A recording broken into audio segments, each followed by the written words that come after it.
Hi everyone, welcome back. Thanks for joining us today. We've got a brand new story to share with you. So let's begin. My name's Everett, and if I'm being brutally honest, trying to be the man for a woman with 3 kids has been the biggest regret of my life. And what did I get in return? She cheated on me with the kids' deadbeat biological father. Then she packed up and left. And the craziest part? Even after all of that, she still expected me to stay in the kids' lives. I'm not here to point fingers or blame anyone but myself. Every decision I made was mine, and I own that. But if you stick around, I'll walk you through exactly how it all began from the beginning, and how things spiraled into something I never expected. It was about 5 years ago. Back then, I was working full-time as a mechanic in an auto shop. Then one day, I met Angelina. She was juggling life with 3 young kids, 2 boys and a girl, ages 2, 5, and 7. It wasn't hard to tell she was struggling. We met through a mutual acquaintance who brought her car to my shop. Angelina's car was barely running, and she didn't have the money to fix it. She looked embarrassed when she admitted that, and the honesty in her eyes made me feel for her. I told her I'd see what I could do, and ended up fixing the car for free. She thanked me like I had just given her the world, and I didn't think much of it after that. But that wasn't the last I'd see of her. She came back a couple of weeks later, needing another small repair. This time, she brought her kids. I didn't have a waiting area good enough for kids, so I let them sit near the office with a few snacks from the vending machine. They were shy at first, especially the oldest boy, but after a while, they warmed up to me. That was the first day I saw what kind of chaos Angelina was managing on her own. 3 kids, and no one around to help her. That's when I started stepping in as someone trying to be decent. I'd help with school drop-offs if I had the time. Sometimes I'd swing by her place to check on the car, bring groceries if she needed them. I saw it as helping someone who clearly needed support. Her ex, the father of her kids, was nowhere in the picture. He'd been locked up for selling drugs and was serving time. From what Angelina told me, he'd never been reliable even before prison. In fact, she used to hide from him when he was around, always afraid of what kind of trouble he'd bring with him. So, with him out of the picture, I guess she was doing her best on her own. But raising 3 kids by yourself? That's not just hard, it's damn near impossible without help. Over the next few months, something changed not just between me and the kids, but between me and Angelina too. We spent more time together, and slowly, what started as me just being the guy who helps out turned into something more. Before I knew it, we were dating. I knew what I was walking into. Or, at least I thought I did. We didn't rush things, but it wasn't long before she and the kids moved into my place. The apartment wasn't huge, but I made space. Gave the kids their own room, rearranged the kitchen to fit her stuff, and suddenly it felt like I had a real family. It took time, but those kids started calling me Dad. They trusted me. To make sure they never went without, I picked up a second job. During the day, I worked at the shop. At night, I picked up deliveries and odd handyman gigs. I was exhausted most days, running on fumes and coffee. I wasn't rich, but I did everything I could to keep them comfortable. After a few years of dating, we got engaged. I told her I wanted to make it official. She cried. Said no one had ever looked at her the way I did. Said the kids were lucky to have me. We weren't perfect, but it felt real. I thought I had finally found where I belonged. I didn't need anything more until things started to change. If you've ever ignored your gut feeling because you didn't want it to be true, then you're not alone. The unraveling of my relationship with Angelina started with small, quiet moments that slowly started adding up. It was around the time we had started talking seriously about the wedding. I observed that Angelina started pulling away. That's the best way I can describe it. Conversations that used to be natural between us became forced as her attention was always buried in her phone. And when I asked what she was up to, I'd get the same tired line. It's just work stuff. Then she suddenly had more errands than usual. Grocery runs that used to take 30 minutes were now lasting 2 hours. A quick coffee with a friend turned into entire afternoons. And the weird part? She stopped telling me where she was going like she used to. Things got worse with time. She began getting irritated by the smallest things.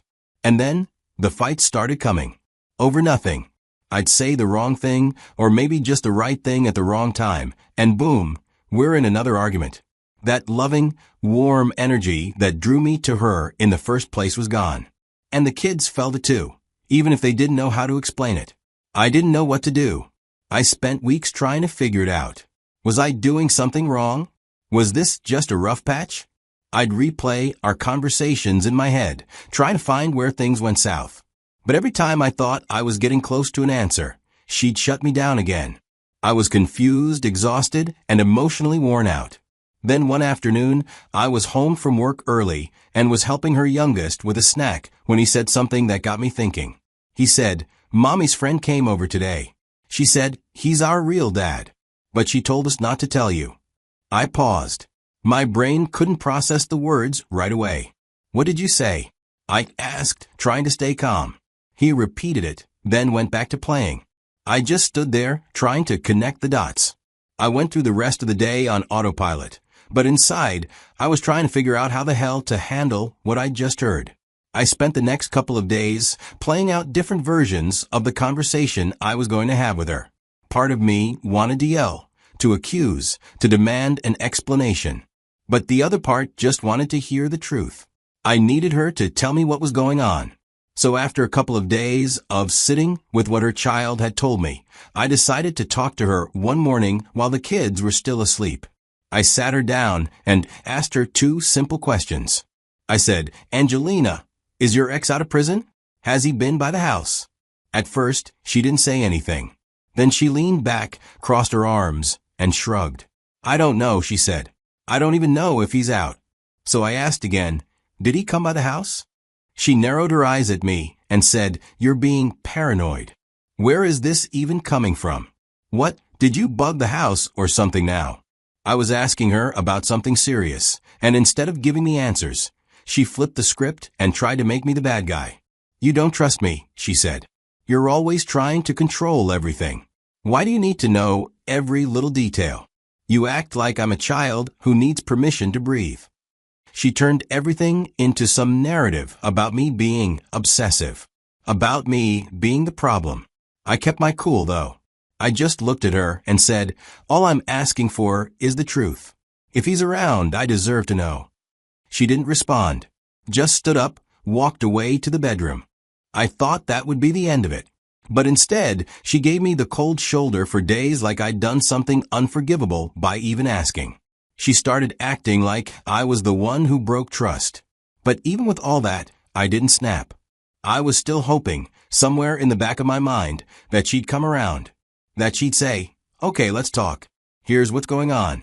But that moment never came. One night, after another dumb fight. I think it started because I asked her if she could at least text me when she decided to leave the house. That was it.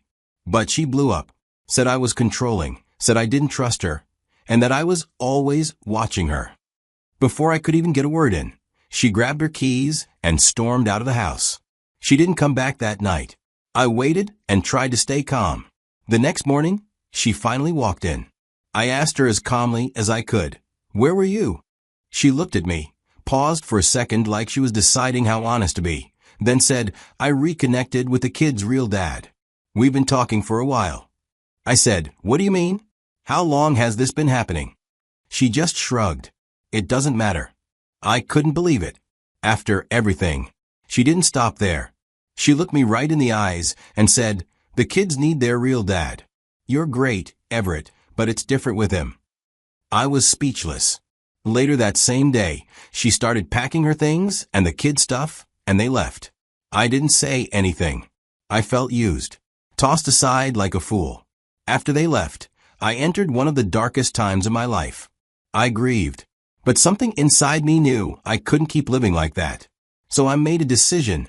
I was going to take my life back. I stopped overworking. I gave myself time to rest, to eat real food, to breathe. Then I found a therapist. Therapy helped me more than I can explain. It gave me space to talk, to process, to stop blaming myself for things that weren't my fault. I started realizing that I'd poured so much into other people, I had nothing left for myself. That needed to change. And slowly, I started feeling like a person again. Then one day I got a call. It was Angelina. She didn't even say hello properly. Just jumped straight in. Hey, just checking in.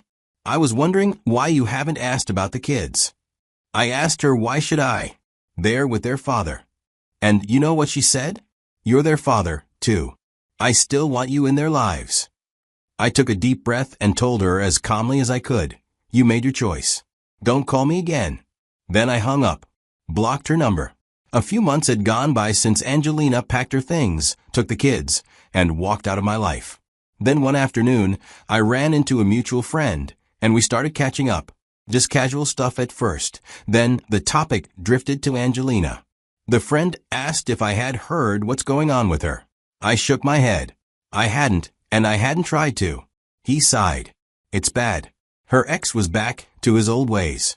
Drinking heavily, cheating, and when she tries to call him out on it, he hits her. I didn't say anything. The friend continued that the guy's never around. When he is, he's either drunk or shouting. And the kids are suffering. I just stood there, listening. I didn't ask for any of this. I didn't want to know it. But I felt bad not for her, but for the kids. They didn't ask for any of this chaos. They didn't get a say when I came into their lives. But even with that, I told myself that this wasn't my business anymore. It wasn't even a full month after that conversation on a Saturday morning, I had a knock on the door. I opened it, and there she was. Angelina. She didn't even say hi. The first thing that came out of her mouth was, I'm sorry. I made a mistake. I didn't say anything. She continued, her eyes already filled with tears. He's gone. He left again. I don't even know where he is. I can't do this. The kids, they ask for you every day. They miss you. I miss you. She took a step closer. Please. Just be in their lives again. You were their dad. You still are. I could hear the desperation in her voice. I looked her right in the eye and said, no, she froze. I won't let you use me again, I said. You made your choice. You tossed me away like I was just a placeholder. I'm not your plan B. I'm not a backup dad. She tried to speak, but I didn't let her. I stepped back and closed the door in her face. She knocked again. Then again. Then I heard her crying outside my door. But I didn't open it. Eventually, the knocking stopped. After that day, she called. She texted. Left voicemails. Long paragraphs begging me to forgive her. But I never responded. I blocked her everywhere. The biggest lesson I learned was never to let yourself be used in the name of love. Real love doesn't discard you when it's convenient. I know some of you watching might have your own opinions about how I handled everything. And you know what? That's okay. I get it. We all see life from different angles, and we all react to pain in our own ways. I'm not here to argue or defend every move I made.